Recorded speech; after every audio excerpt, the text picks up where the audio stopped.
and welcome to the Community IT webinar celebrating the re-release of our playbook on cybersecurity readiness for nonprofits with the author, Matt Eshleman.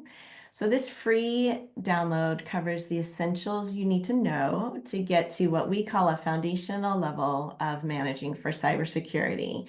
And we also cover additional levels of optimized and proactive. And where those might be your most appropriate strategies. The playbook is easy to use, but I'm really happy that Matt's here to help us walk through it today. I'm so happy he's the author, cybersecurity expert, and we're going to go into some of the updates that we made in this revised edition. So my name is Carolyn Woodard. I'm the Outreach Director for Community IT, and I'm the moderator today. And first, I want to go over our learning objectives. So by the end of the session today, we hope that you will be able to learn our basic approach to cybersecurity, learn about the foundational level that we recommend all nonprofits try to get to, understand those optimized and proactive options, and then take away maybe your first steps and best practices in managing cybersecurity at your nonprofit. Matt, would you like to introduce yourself? Yes, thank you for the introduction. It's great to be with you here today. My name is Matt Eshleman, and I am the Chief Technology Officer at Community IT. I've been with Community IT for over 20 years, and I've gotten to work with over 1,000 nonprofit organizations during that time. And so I'm really excited to be able to talk about this cybersecurity playbook as kind of a revision and a complement to our incident report, which we released earlier in the year. So we get some kind of the data, and now we get to talk about how to kind of practically apply that today. So looking forward to our conversation, and so we can answer any questions that come up along the way. And before we begin, if you're not familiar with Community IT, I'll give you a little bit about us. So we are a 100% employee-owned managed services provider. We provide outsourced IT support. We work exclusively with nonprofit organizations, and our mission is to help nonprofits accomplish their missions through the effective use of technology. We are big fans of what well-managed IT can do for your nonprofit, and we believe all nonprofits deserve well-managed IT. We serve nonprofits across the United States. We've been doing this for over 20 years, and we are technology experts. We are consistently given the MSP 501 recognition for being a top MSP, which is an honor we received again in 2024. So I just want to remind everyone that for these presentations, Community IT is vendor agnostic. So we only make recommendations to our clients and only based on their specific business needs. And we never try to get a client into a product because we get an incentive or benefit from that. But we do consider ourselves a best of breed IT provider. So it's our job to know the landscape, know what tools are available, reputable, and widely used. And we make recommendations on that basis for our clients based on their budget needs, their priorities, their business needs. We got a lot of good questions at registration, so we're going to try and answer as many of them as we can. But anything we can't get to, I'll have Matt give us some written thoughts, and I'll append that onto the transcript. So as I mentioned, we had at registration a question where you could put in your greatest fears around cybersecurity, and October is Cybersecurity Month, so ooh, scary. So I thought it was really interesting. I took those fears and I made this word cloud out of them. And you can see ransomware kind of came up. Many people had put that in. So Matt, did you want to talk about this visual at all, though? Yeah, I mean, I think it's really interesting to get that perspective for what the biggest concerns that individuals or organizations face, and I think that ransomware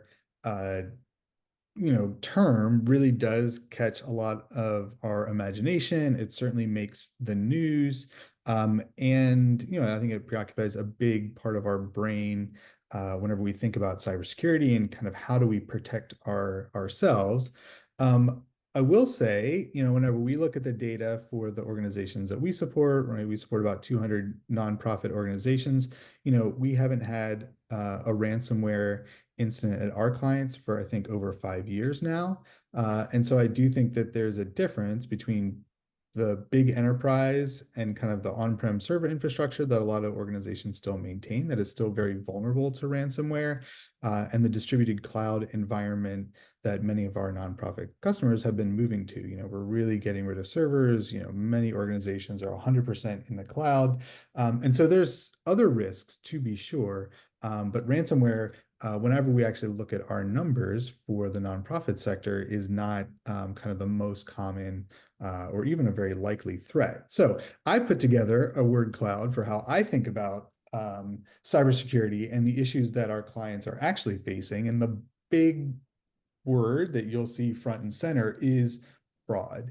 And maybe this needs to be wire fraud, tied to scammers, but I think understanding that most of the cyber issues are really driven by cyber criminals, and this is a financial enterprise, is helpful. Ransomware certainly has that, kind of end result, right? Encrypting your files, extorting people for, for Bitcoin or for whatever to kind of release that information.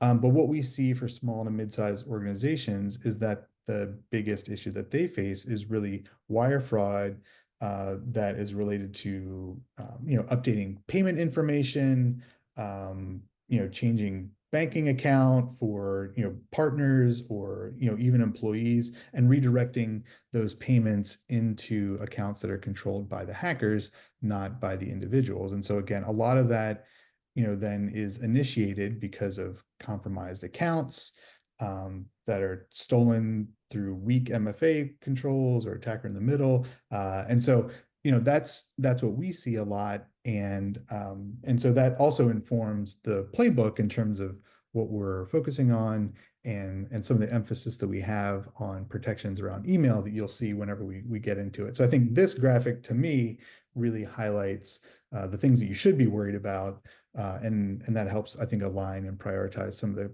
protections that organizations should be investing in. We have a question about a couple of the acronyms there. What is BEC? So BEC stands for Business Email Compromise. And so I think that's a term that the FBI uses. And so again, it's that kind of email initiated attack. And we see this most often, be either kind of a spoofed message, right? It looks like it's coming from somebody could be, your executive director or the finance director, right? Emailing, hey, can you update this payment information? We had a problem. It could also be initiated from maybe a partner organization that had one of their staff compromised, said, hey, we had a problem receiving that grant. Our bank had some issues. Here's the updated information. Please, please apply the payment here. So that act of email initiated kind of fraud is called business email compromise. And then the other question is about AITM. Great. So AITM is the acronym for Attacker in the Middle.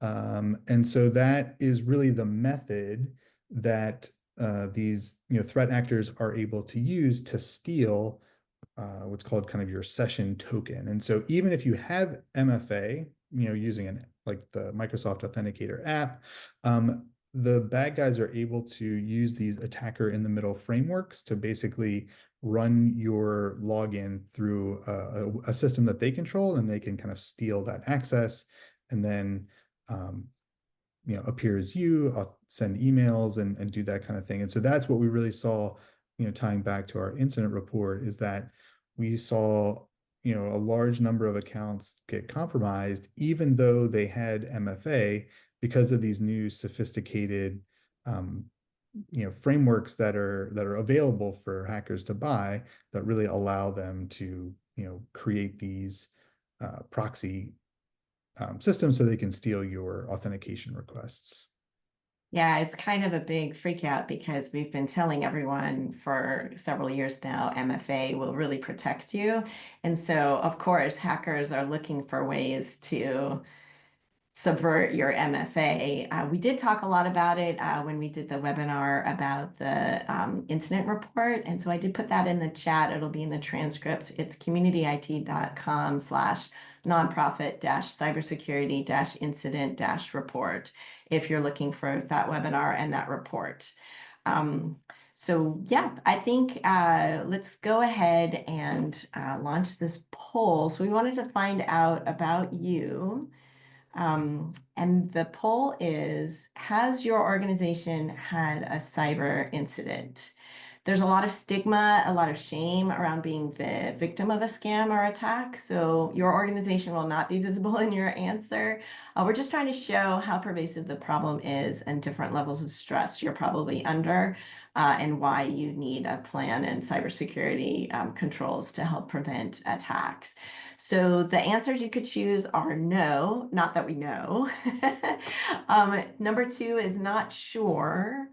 Number three is yes, but we discovered it with time to mitigate the impact.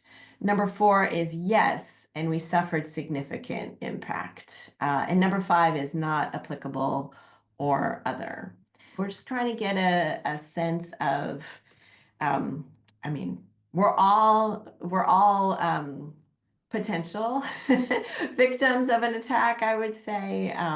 So we just wanted to see how many of you are in this webinar because you haven't had an attack and you're looking to prevent it, and how many of you are really interested in cybersecurity for uh, specific reasons that you were attacked. All right, so of the respondents overall, so looks like a big chunk, about 40% of folks said no, not that we know, right? So and another 14% said not sure. And then we do have a pretty significant number of respondents, about 30% said yes, they have been a victim of a cybersecurity incident, but they were able to kind of identify it and respond rather quickly. And then another 14% said yes, and then and suffered a significant impact as a result. Now, we didn't dive into that, but I assume that that could be significant financial loss, which is something we've certainly seen, or a big incident response. Maybe cyber liability insurance was involved, and forensic, response, and yeah, and that all gets very expensive very quickly. So, And stressful. I and think one of the yes, biggest very costs to stressful. nonprofits is the stress that the whole staff goes under when you have to respond to any kind of attack like this. It just saps your energy. It's very, very stressful. All right. Well, thank you everyone for responding to that. Really appreciate it.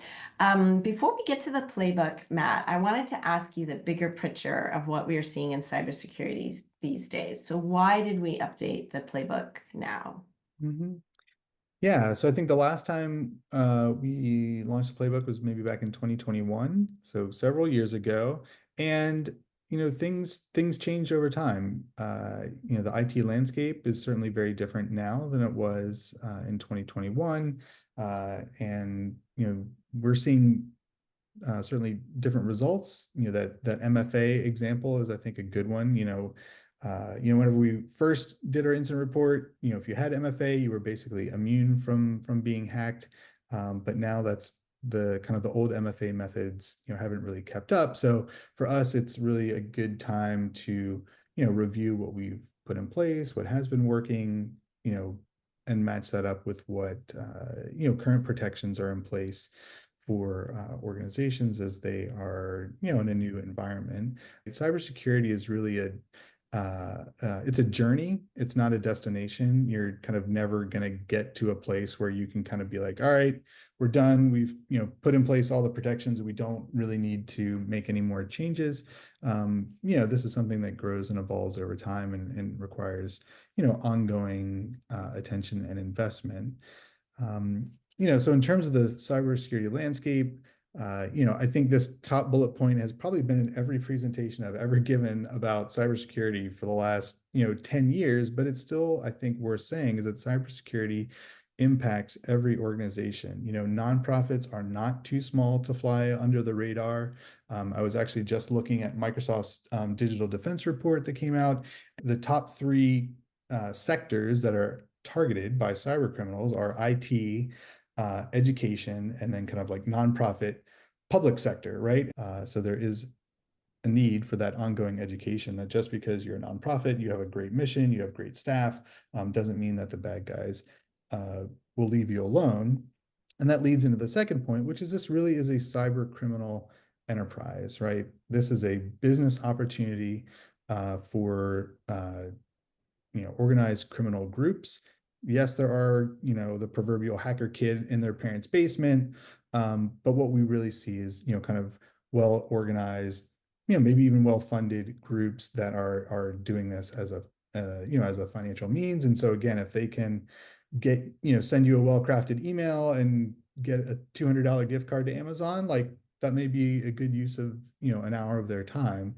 Or maybe they set up a well-crafted, phishing campaign and, are able to nab a $20,000 wire transfer, right? Like that's a good investment of time. So yeah, so cyber security is something every organization needs to pay attention to, and you're targeted because you have money, right? And that's kind of the the short summary of that. I think the other thing that we have seen, and this has been a trend for a while, is that the cyber liability insurance is kind of normalizing those controls. I think the good news is that the year-over-year cyber liability insurance premiums are starting to recede or not increase as much, but the number of controls that they expect to be in place is certainly getting a lot more strict, right? 5 years ago, you could put down whatever you want, and you could get cyber liability insurance. Now that's not the case, right? So unless you have MFA, unless you have a security awareness training program in place, unless you have third-party spam filtering, right, they may not write you a policy unless those things are actually in place and in use. The note here, I don't think you can have a presentation and not mention AI, but I think that really is changing the game, kind of both on the defense side, right? There's lots of tool investment in terms of, kind of helping to filter and cut down on the response time needed to analyze an attack. But then also, the bad guys too, right? It's really easy to use, these AI conversational tools to write a compelling and well-crafted email that's going to get you to click on something. And so just as you may be using AI tools to craft fundraising emails, the bad guys on the other side are crafting well-written emails to get you to click on something. And so a lot of the things that maybe we used to rely on in terms of poorly worded messages or kind of incorrect grammar, like that just you can't rely on that anymore. So if you haven't downloaded the playbook yet, I'm gonna put that in the chat. Again, that URL is communityd.com/download-cybersecurity-readiness-for-nonprofits-playbook. And you can download it there. It's a free download. It's about 20 pages. And then we're going to walk through part of it today, but we can't get into all of the details that are in that playbook. So I really hope that you'll download it and share it. You can read it online. You can share the link for people to download it themselves. So hopefully that is helpful for all of you. So this slide covers our approach to cybersecurity. Matt, do you want to talk a little bit about this graphic? Yeah, so again, I think this is a graphic that we've used for a while, and there have been a couple of edits, but I think in general this holds up and is still reflective of the lens that we view our approach, which is really rooted in policy, right? So having a strong policy foundation really helps to inform, kind of how and which types or the method that you're going to go about implementing some technical solutions. So that policy work is important for organizations to do, just to develop common ground that they can all understand and be on the same page in terms of how are we handling corporate devices versus BYOD devices, or how are we handling information systems? What types of data are we going to store? Do we need? And so establishing that security policy foundation gives you a good place to build. The next thing on the list is really security awareness training. As the CTO, I love all the tech things. There's lots of awesome technology tools that can be used to protect organizations. But I really think that investing in your people gives you probably the best return on any cybersecurity investment that you can make. Having your staff be engaged, knowing what to look for, knowing who to talk to if they have an issue. All of those things help to protect your organization, because at the end of the day, right, we don't want people to open up stuff they're not supposed to, click on links that are dangerous, get tricked into, providing their credentials or providing their credit card information to somebody that's asking. And so again, educating staff is really important and something I would really focus on after that policy layer. Then we have lots of different technology solutions. Again, that kind of blue line is representative of the different control areas. So your identity and account management, the data that you have, the devices that are being used to access organizational data, your network perimeter, whatever that looks like. It could be an office firewall, but it could be, you may have 50 home, internet connections that you need to think about securing, kind of your own website and kind of public web presence. And then finally, this top layer we refer to now as compliance. That is the piece of this graphic that's changed from last time. So I'm glad we get to talk about it. Yeah, because I think what we see is that, it kind of started with cyber liability insurance being a real driver for organizations to make, real technical changes to their organization. But we are now seeing compliance standards being implemented or demanded by funders for organizations that maybe have government or federal contracts. So adopting some sort of formal compliance standard and being able to demonstrate that, yes, we are following the CIS controls, or we are following NIST, is kind of that top level control that, drives some of these decisions as well. I think it also could be, for organizations that may not yet have those formal compliance requirements, kind of governance may also be a term, right? And so how do we make decisions around what we're investing in protecting and how we're going about making those choices is really at the top. So again, if you have that good foundation of policy, that allows you to build and make good decisions around some of the technology and process tools that you need to implement along the way. I like how that we were talking a little bit before about how that helps kind of wrap this graphic and our approach together. So you have those security policies as your foundation. They're the bottom layer of what you need to be able to manage your cybersecurity. But if nobody's checking them, if you're not monitoring that those policies are being followed, and no one at your organization kind of owns that compliance with your own policies, then it kind of doesn't matter that you have the policies. Like Mhm. you are going to go in and find that you still have 20, 50 accounts for employees who have left your organization. And maybe you had a policy for offboarding those people, but you didn't follow it. So you didn't ever delete those accounts. And then now you've got a cybersecurity liability there of risk where people could be using those accounts to get into your system. So it's definitely, I like this change that we've made. So not just having the policies, but checking up on them. And then we didn't change this piece of our approach. This is remains the same, but that is something in this playbook that I hope is very helpful for people using it. So our approach recognizes the unique operating environments of small to mid-sized nonprofit organizations. And so we aren't, I think some security firms probably are like, you have to do everything and we'll charge you for all of it. But we really wanted to look at appropriate approaches. And so some of the things that we recommend are really not very expensive to do. And we looked at those 8 elements that you talked about in the last slide, Matt, and then we ran them through these 3 different layers. So there's foundational, which is what we hope everyone gets to. Then there's a little bit more intense, optimized, and then at the top we have proactive, which is the most intense, the most expensive. And I think we do need to find a better way to show this, to illustrate this, because in our view, we don't think proactive is quote unquote better than foundational. So it may be appropriate that you have a more proactive stance if you're working in a country where you might have more cybersecurity risks. If your advocacy that you're working on means that there are more targets on you, it's more targeted attacks.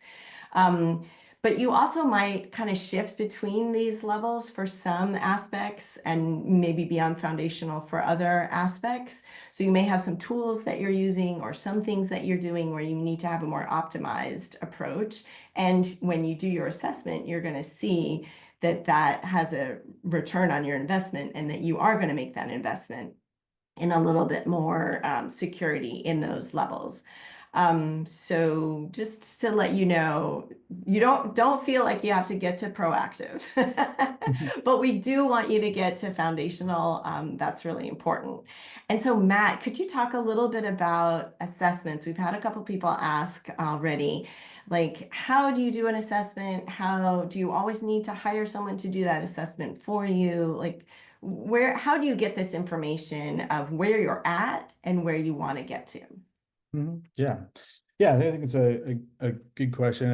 And before I talk a little bit about assessments, I do think it's, this kind of idea that security is it's a journey, not a destination, I think means that there is some kind of logical way that kind of proceed through these things. I'll kind of pick on, one of the things that always comes up, in terms of a security assessment is like, oh, you do pen testing. Heard we need to do pen testing. Pen testing, that's going to make us more secure. It's like, well, that's a very expensive process to go through. And unless you've really invested in some of the foundational elements, like you're just going to get an assessment that exploits all of these underlying weaknesses, and it's not really going to be a good use of those dollars that you do have to invest in cybersecurity control. So again, I think it's additive, it builds on things. And so having a good framework in place to help make those decisions is important. So, we do a couple of different things. We have some, kind of a free assessment tool that we can use that will kind of give kind of a quick dashboard view of some of the areas for investment. Because we've worked with nonprofits for over 20 years, we've developed our own, kind of assessment framework that really looks at kind of the key areas and is a way to basically kind of rank and identify different areas of investment for improving the overall cybersecurity protection of an organization. And then there's lots of formal cybersecurity assessment frameworks that are out there.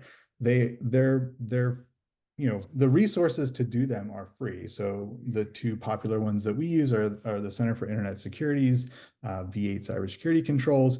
You can go to their website and get an account and kind of download, the 153 areas that they look at and kind of go through and assess it yourself.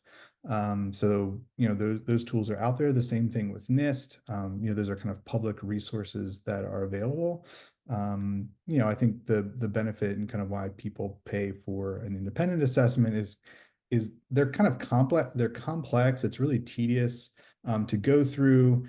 And I think just kind of explaining and kind of understanding what they're asking and why they're asking, I think does provide value. And then I think the real benefit of going through an assessment is you actually have some sort of meaningful roadmap of recommendations to actually take once, once you get through the process, right? Because once you get through 153 different controls, trying to figure out where to start can can be a challenge. So And that's a that's great kind of our segue approach. into in the playbook when you download it. We do estimate some of the costs for some of the different recommendations that we make.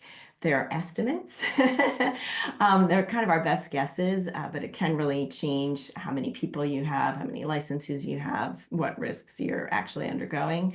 And another thing we wrestled with is whether we could estimate time for some of these projects because time is usually your biggest cost, staff time, to be able to prioritize and do some of the things that you need to do to get up to that foundational level.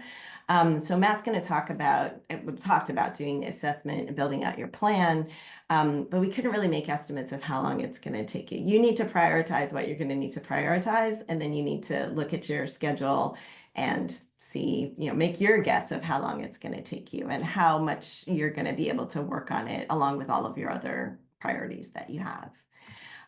So moving back to this slide, the foundational, our approach, so your policies, your security awareness, the five kind of technical tool aspects there, and then compliance.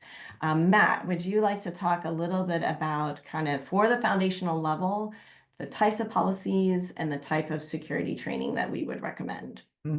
Sure. And I think this is an area that's, I think, changed since the 2021 version. Our original version is that we're certainly kind of investing more in the policy side of things at the foundational level. So I think all organizations should have an IT acceptable use policy. Again, kind of establishing those basic guidelines for the organization. I mentioned some of that earlier. How do you handle personal devices? Um, a password policy? How are you handling mobile devices within the organization? How are you handling access to systems, right? So all of the kind of basic information that an organization should have, needs to operate really is in that IT acceptable use policy. Um, the data privacy policy, again, is something that we typically see organizations have maybe as part of a website, or if they have like a CRM or something, that maybe they already have that piece that just talks about how you use the organization that you are caretakers of. And so, defining that and being able to communicate that to your stakeholders is important. The new addition here of the IT or the AI acceptable use policy for organizations that are kind of thinking about or already are or have staff who are adopting AI tools that the organization isn't yet aware of, again, just provides an area for conversation and decision making around, how are we as an organization going to interact with these AI tools that are just being included into all of our platforms, whether we wanted them or not. So that's a new policy that's included in this foundational tier, along with some kind of policies that have been in place for a long time, like backups and disaster recovery. So again, even as systems have moved into the cloud, it's still an important exercise to go through and understand how is that data being protected? How can I recover it if there's some sort of corruption or deletion, either intentional or unintentional? And so just because it's in the cloud doesn't mean you don't have to think about those things anymore.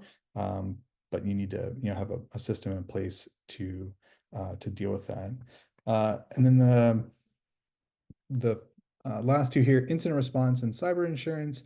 Again, we see many organizations being intentional about purchasing cyber liability insurance because of the risk associated with a breach. And then that kind of ties into having an incident response policy as an organization, because the organization itself needs to have a clear standard on what happens, who's going to be involved, who's our insurance provider, how are we going to interact with our MSP, right? So this is something that at Community IT, right, we have an incident response policy for when something happens to our client, but we are relying on the client to have their own policy that talks about how and when we are involved and how we interact with people and that kind of thing. So even if you have an outside partner that works with you on IT things, it's important for the organization itself to define those policy responses for themselves. Yeah, you don't want to be realizing as something is unfolding that you don't have somebody's phone number that you need Mhm. to call. So kind of running through that scenario and just figuring out who's on your call list even is important to have ahead of time.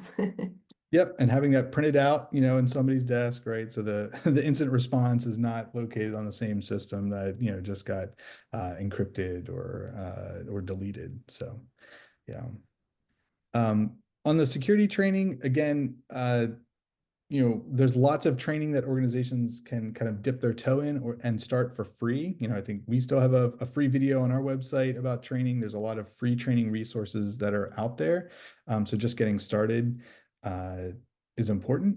And then also, defining those policies and training around remote work, how, safe workspaces, how do you handle shared computing maybe at the home, right? So just talking about defining and educating staff around good practices in these areas doesn't have to be expensive, but it does need to be intentional. Well, we have a question about approaches and training for mid-sized nonprofit organizations. So, especially frequency, like, would you recommend an annual all staff training on cybersecurity is enough? Or do we recommend doing maybe smaller, shorter security trainings throughout the year? What works? Mhm. Great. This is one of my favorite things to talk about because I think training is so great. And we spend a lot of time investing in our training program for our clients. And I think what we found works the best is that shorter but more frequent trainings are more effective. So I think kind of the traditional approach has been, yeah, once a year, whatever, there's a meeting or you have some online training, it takes an hour, you do it, you check it off, and you kind of go on with your life. What we like to do is quarterly trainings, that are online, that kind of have a variety of topics that are included. And so that's kind of the minimum standard would be quarterly. I like that because it keeps it shorter, more concise, and you can kind of talk about different areas, and that's kind of relevant at the time. We also like to include, alongside of the training, we like to include some test phishing. So again, you're doing some testing, you're providing some practical ways for your staff to kind of be engaged, and whatever, click on that report button so that they have a way to interact with IT that says, hey, this looks weird. Like, I'm going to report this. Is this a test phishing message? Is it real? Is it fake? And so again, that's a good way to make training, kind of a two-way or an interactive process, not just, sitting in a conference room for, an hour or two, once a year to check the box and move on. And so then moving up through, those are our two lower levels. And then that foundational, at the foundational level, those different tools that we recommend and Mhm. policies and practices, I guess, more than policies. Yeah. Can you talk about that? Yeah, so these are kind of all those technical controls, and I think we, maybe kind of keep packing more and more into, what's the minimum standard that we expect organizations to have. So, as I mentioned it before, multi-factor authentication, is essential. And we are actually going through and updating our MFA guidance, and so we are now recommending what's called phish resistant MFA, particularly for organizations that have internal IT or HR and finance contacts. And so that's to combat this attacker in the middle phenomenon where they're able to steal those authentication tokens uh, from kind of the app-based authentication. So moving to kind of physical security keys or Windows Hello as a way to provide device-bound MFA authentication session. So kind of a technical term, but the idea is that we need to take some additional steps to secure our identities, and that's really at the root of a lot of this. Same thing with using a password manager. If you're just getting started, use of a password manager so that you're not reusing the same password over and over again, or creating some pattern of passwords. I literally know, I don't know, 3 passwords. I know the password to my computer, password manager, my encryption key. Like, that's it. And so this idea that we want new unique passwords for all the systems that we're using at a basic level is the approach to take for. I got to jump in and just say that all of this is in the playbook. And also, we have a lot of resources on our website for many of these tools that are on this list for those 5 different areas that you'd want to make sure that you're taking steps in all of those areas. But just in the interest of time, I don't know that we're going to be able to go through all of them. So I just recommend that you check them out on our website. We have podcasts about, for example, the DMARC DKIM, which you may not know what that acronym is. Listen to the podcast, you will learn all about it. It's about email verification, that the email is coming from where it says that it's coming from. But I wanted to just be able to move on to the compliance issue as well, Matt. So at Yeah. this level, at the foundational level, there aren't really tools that you can implement that will make sure you're compliant with all of the things you need to be compliant with. So can you talk a little bit about what we recommend, how you should approach it? hmm Yeah, I think that's right. I think at the foundational level, if you haven't done so already, it's just really important to invest in leadership and kind of identify at the organization, who owns kind of IT security, or who's kind of accountable for that happening. Again, you don't have to be, an IT person yourself, but our perspective is that the organization itself needs to own that responsibility. It's not something you can outsource even to a great provider, right? Like Community IT. We can do a lot, but we can't own the security decisions at your organization. And so kind of from that leadership role at the organization, then you can make the decisions around, kind of where to go and how to do planning, and make some of those prioritization choices at your organization. Like that great question about how often you should do training. That's something that ideally whoever owns cybersecurity at your organization, and maybe a committee or stakeholders or a leadership team, would sit down and prioritize how are we going to do training and how often are we going to do it. And to do that, we recommend that you create an IT roadmap. Now, again, we have another webinar that's exclusively on creating an IT roadmap for all of your IT at your nonprofit.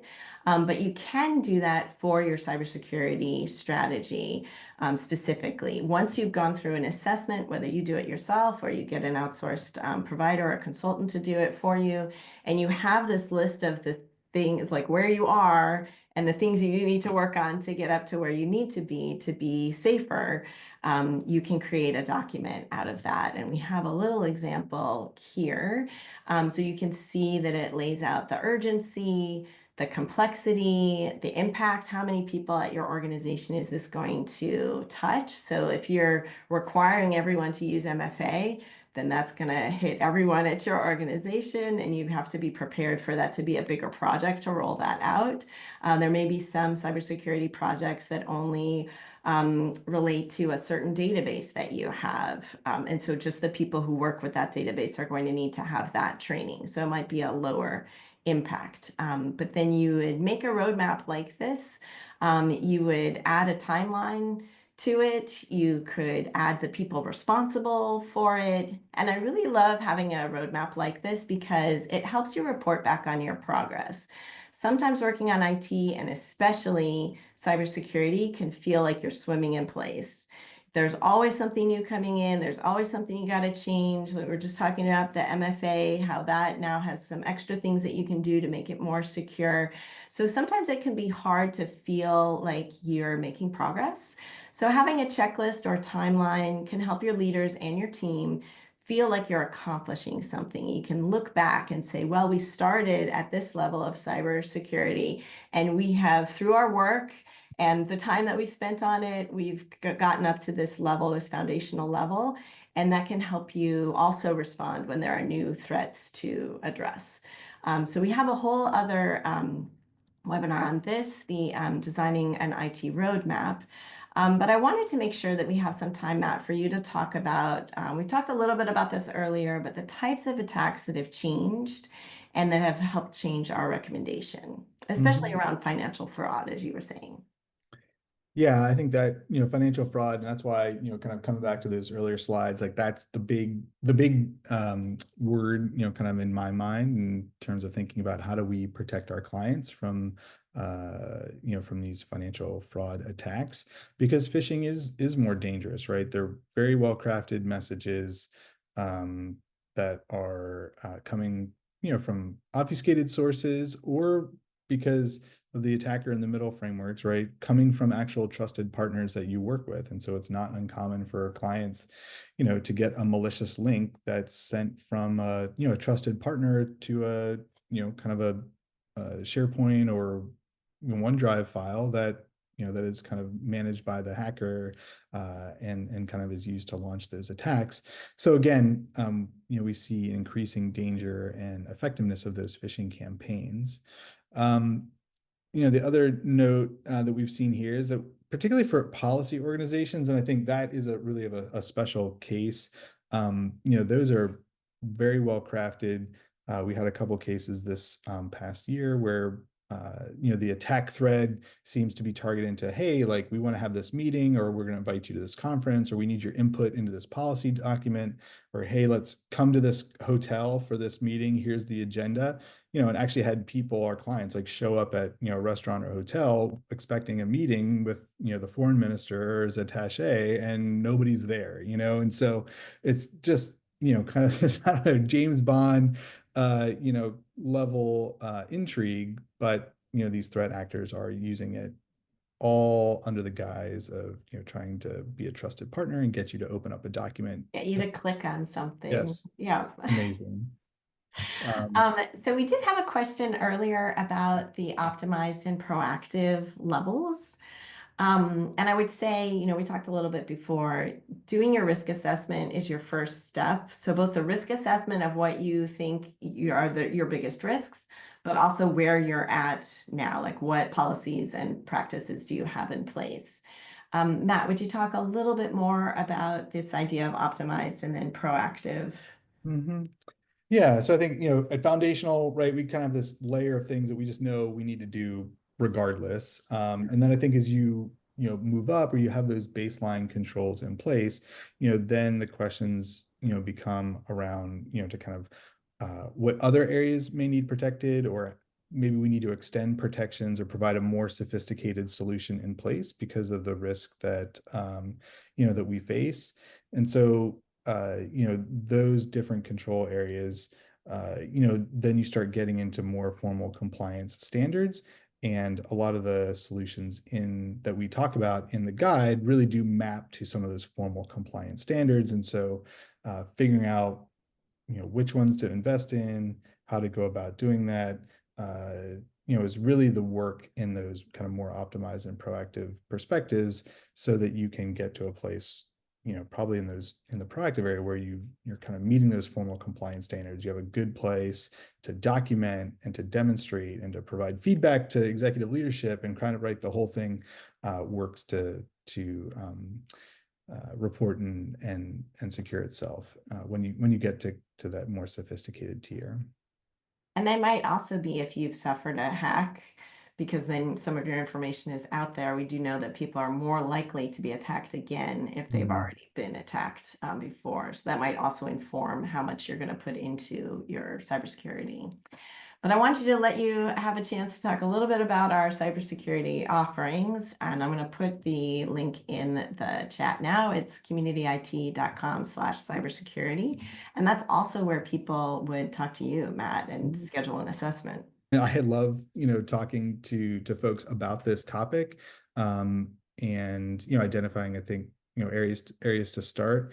Because we're practitioners at Community IT, the assessment piece is really interesting because it allows us to kind of get to, providing meaningful protections to organizations. And so those different resources that we have are really, aligned around, okay, let's identify kind of what we have, but let's now be able to act on that. So we don't just have a pretty report, but we have a list of steps that we can take that are providing improvements, right? I think at the back of my mind, right, I'm always like, well, how can I reduce the calls to our help desk about security incidents? Like I respond to them. It's not that much fun, and so if I can not have to respond to them because we can get some of these proactive solutions in place, then I think that's a benefit to everyone.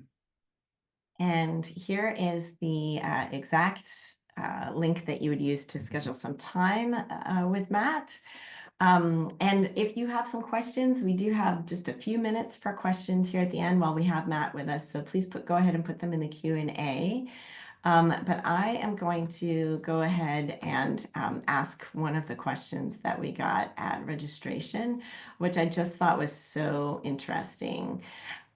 So this was how to transition from one vendor to another without causing disruption or bad feelings. And I don't know, I don't know that that's a huge cybersecurity risk in itself, but definitely when you cause bad feelings with a vendor, with staff, that gives something extra that you have to think about. So do you have advice on changing vendors? Yeah, I mean, we do it all the time. I think we exemplify what we would like to have in the partners that we're transitioning with. And I think, so I think having clear documentation, identifying the systems that are in place, the tools that are in place, the accounts. I think that's one of the things that we often find is that when we inherit a client from somebody else, there will be, leftover admin accounts or other things embedded in the systems that weren't necessarily disclosed. And so that is a security issue, right? And working with an MSP, right? That uh, you're providing a lot of access to those partners, and so whenever you transition, it's important to make sure that you really go through a thorough clean out process to make sure that anything that a previous provider had access to is kind of taken care of. Again, making sure that the new provider is using new, strong, unique passwords for all those systems. So open communication, I think, is really important, and good documentation. It's always the answer. Yeah, that would be my advice too. I know sometimes it might be tempting to just say we're changing providers and it's going to happen next week. But I don't think that's a great option in this case. Like you really want to have some time for that handoff to happen.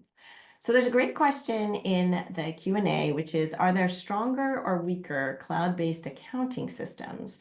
So like QuickBooks, Bill.com, Expensify, and or donor systems as well. So those databases and tools where you're tracking your donors and your accounting, are there any specific ones that are stronger, or are there cybersecurity practices that you would in place no matter what tool you were Mhm. using?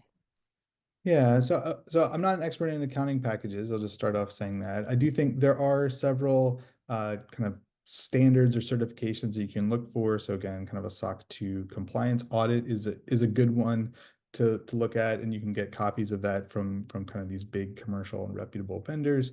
But I also would say that no platform itself is kind of just inherently secure or more secure. You could use a very secure platform, right? Like Microsoft 365, very insecurely. And so, as long as you're not, picking, some kind of like a fly by night, kind of very under resourced provider that's just kind of like cobbling things together.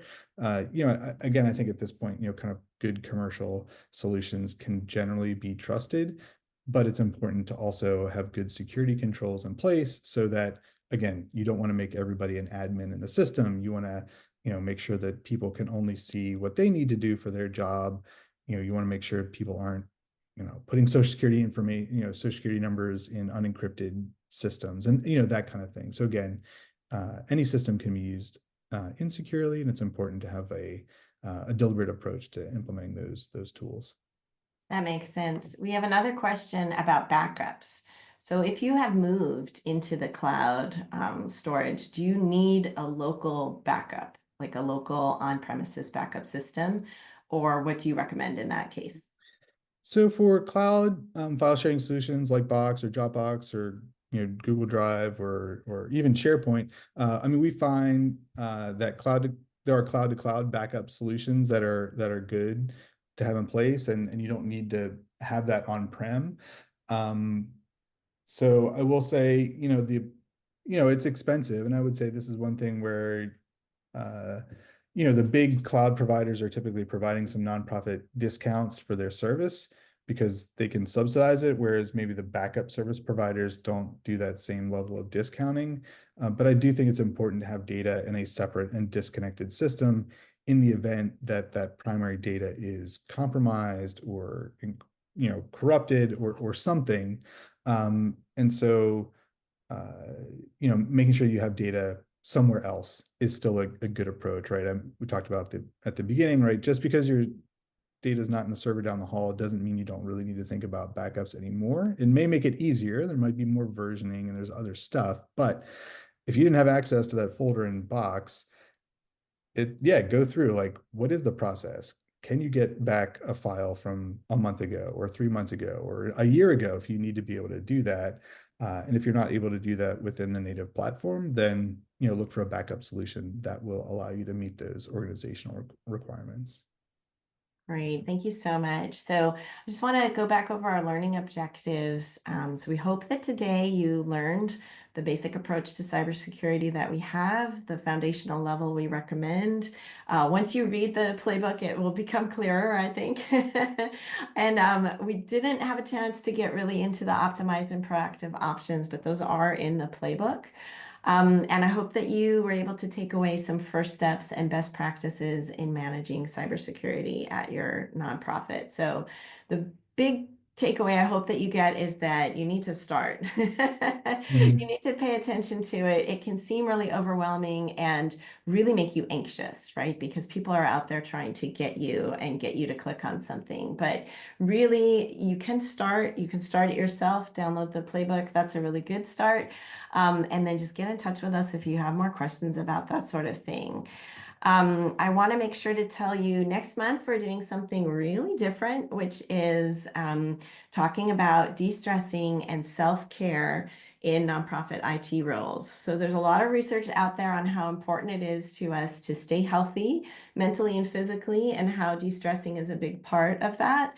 And I think I can speak for many of us when I say having an IT a nonprofit IT role can be extremely stressful.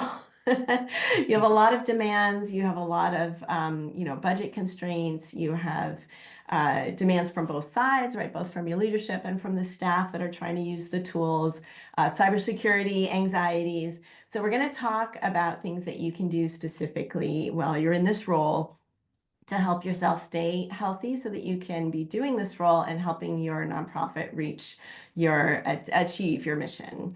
So I hope you can join us for that. It's November 20th at 3 p.m. Eastern, noon Pacific.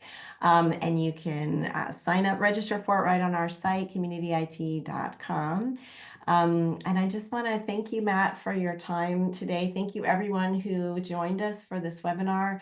Your time is a gift. Thank you for giving it to us for this hour. I hope this was helpful to you. And Matt, thank you so much for sharing your expertise with us and helping us get smarter about cybersecurity. All right, thank you. It was a real pleasure.